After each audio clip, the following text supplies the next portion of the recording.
নমস্কাৰ সকলোকে স্বাগতম জনাইছোঁ মোৰ নতুন এটা ভিডিঅ'লৈ। বন্ধু বান্ধৱীসকল কি খবৰ আপোনালোকৰ? আশা কৰোঁ সকলোৱে ভালে আছে। বন্ধু বান্ধৱীসকল আপোনালোকে দেখিছে য'লৈ চাই এতিয়া পথাৰত সৰিয়হ কেৱল সৰিয়হ।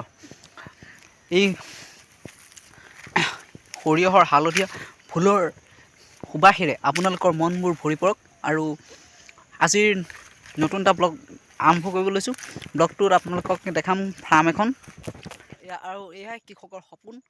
আৰু আজি দেখাম অকল কৃষকসকলৰ বাবে, কৃষকসকলে কেনেকৈ কি কৰি খেতি কৰিলে মানে উপাৰ্জন কৰিব পাৰে তাৰ ওপৰত দেখাম। আৰু আজিৰ ব্লগটো মানে বেলেগতকৈ বেলেগ হ'বলৈ গৈ আছে। সেইকাৰণে সকলো অসমবাসী ৰাইজে এই ব্লগটো ইমানেই শ্বেয়াৰ কৰিব যাতে অসমখনত অসমৰ মানুহৰ বাহিৰেও মানে বাহিৰত থকা দেশী বিদেশী পৰ্যটকেও গম পায় যে মাজুলী বা অসমত এনেকুৱা সুন্দৰ পৰিৱেশ দেখা যায়। তাৰ বাবে আপোনালোকে ভিডিঅ'টো শ্বেয়াৰ কৰিব। আৰু আপোনালোকে যদি মোৰ চেনেলটোতে প্ৰথম আহিছে তেনেহ'লে ছাবস্ক্ৰাইব কৰিব আৰু লগতে লাইক শ্বেয়াৰ কমেণ্ট কৰিবলৈ নাপাহৰিব। তেনেহ'লে বলক বন্ধু বান্ধৱীসকল আজিৰ ভিডিঅ'টো আৰম্ভ কৰোঁ। বন্ধু বান্ধৱীসকল আপোনালোকে দেখিছে এয়া বন্ধাকবি, এনেকৈ বন্ধাকবি ৰোৱা আছে ইয়াত। আৰু আপোনালোকক দেখাম ক'ত কি আছে। এয়া বন্ধাকবি, এয়া আচলতে পুলি হৈ আছে আৰু ক'ৰবাত কাটিছেও। এখন আমাৰে ফাৰ্ম, ঘৰৰ ভাইটিয়ে কৰিছে। এই আপোনালোকে দেখিছে গোটেইখন মানে ইয়াত 6 বিঘামান মাটিৰ ফাৰ্মখন আছে। এয়া আচলতে বৰষুণ নাই কাৰণে অলপ মানে পুলিবোৰ চেহেৰাটো বেলেগ হৈ গৈছে আৰু সেইটো কাৰণে আপোনালোকে দেখিছে।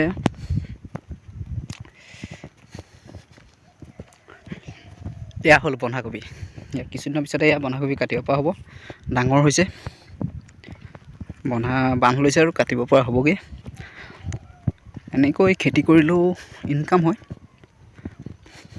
এয়া আচলতে খেতি কৰিবলৈ খৰচো আছে, বহুত খৰচ আছে।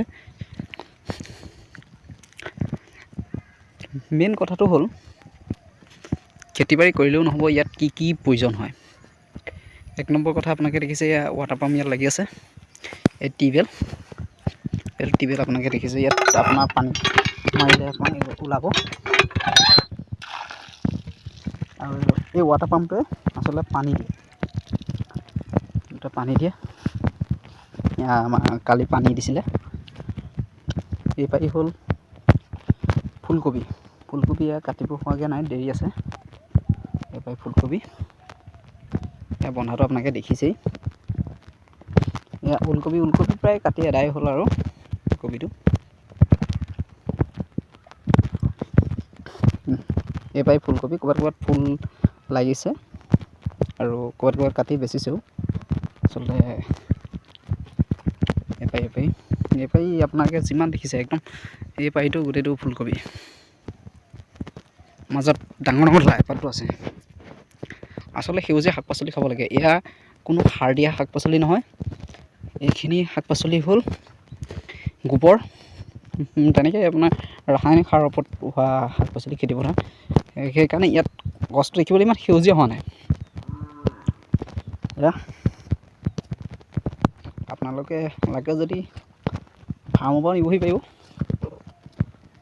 এয়া লাইপাত, বৰ লাইপাত। এয়া আপোনালোকে ফুলকবি দেখিছে, কি ধুনীয়া হৈছে।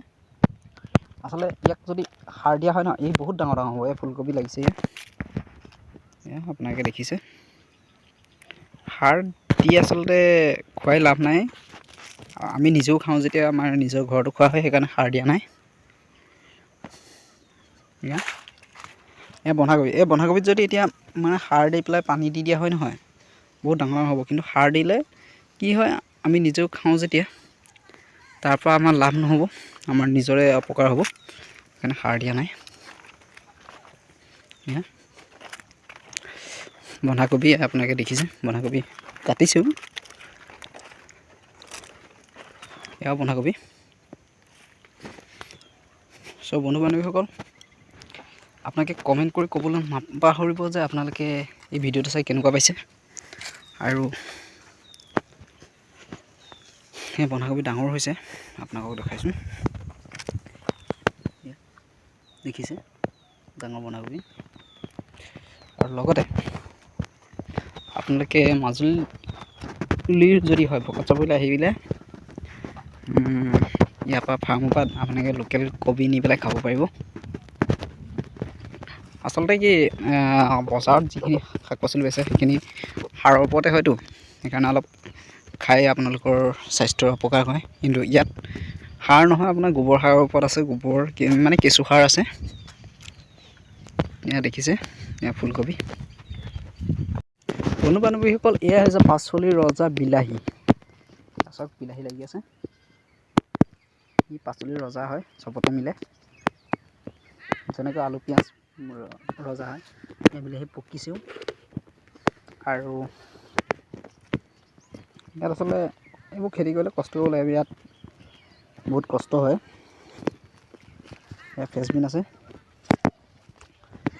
আপোনালোকে যদি ভাবে বোলে ইয়াৰ পৰা নিজেই কিনি নি খাব পাৰিব। বিলাহী দেখিছে আপোনালোকে। আৰু আপোনালোকক দেখাম বেঙেনা আছে, বেঙেনা লাগিব আৰু। আচলতে সাৰ দিলে সোনকালে লাগে, সাৰ দিয়া নাই যে সেইকাৰণে অলপ দেৰি হৈছে। সেয়া বিলাহীৰ পিছতে আমি ফ্ৰেঞ্চবিন দেখাম, ফ্ৰেঞ্চবিন লাগি আছে।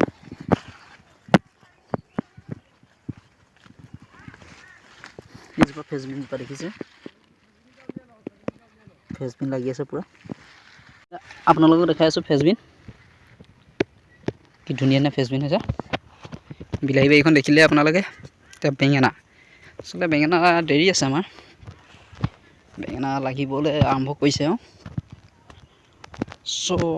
সকলোবোৰ বেঙেনা আৰম্ভ হৈছে আৰু লাগিছে আৰু। বন্ধু বান্ধৱীসকল, আপোনালোকে এই চব্জি বাৰীখন আজি যিখন ফাৰ্ম দেখালোঁ আপোনালোকে চাই কেনেকুৱা পালে? আৰু প্ৰকৃততে সাৰ দি খেতি নকৰি যদি আপুনি ৰাসায়নিক পদ্ধতিত খেতি কৰে নহয়, অলপ আপোনালোকৰ কষ্ট হ'ব, খেতিটো হওঁতে দেৰি হ'ব, কিন্তু আপোনালোকে তাৰ পৰা এটা ভাল ফল পাব। এইটোৱেই যে আপুনি নিজেও সেই পাচলি পাৰি খাব। পাচলি পাৰি যেতিয়া আপুনি খাব নহয়, তেতিয়া আপোনাৰ স্বাস্থ্যটোত মানে ঠিকে থাকিব, সেইকাৰণে আপোনাৰ কাৰণেও সুবিধা হয়। সকলোকে ধন্যবাদ জনাইছোঁ। শেষত আজি ফাৰ্মখনত যি পাওঁ দেখাবলৈ চেষ্টা কৰিলোঁ, আৰু পিছত আৰু কিবা কিবি দেখাম। আজি ব্যতিক্ৰমী ব্লগটোৰ জৰিয়তে আপোনালোকক এটা মেছেজ দিব বিচাৰিছোঁ, আপোনালোকে যাতে ৰাসায়নিক সাৰ প্ৰয়োগ নকৰি আপোনালোকে পচন সাৰ বা কেঁচু সাৰ প্ৰয়োগ কৰক। আপোনালোকৰ খেতি পথাৰডৰা সুন্দৰ হ'ব আৰু আপোনালোকৰ সুস্বাস্থ্য হৈ থাকিব। ধন্যবাদ।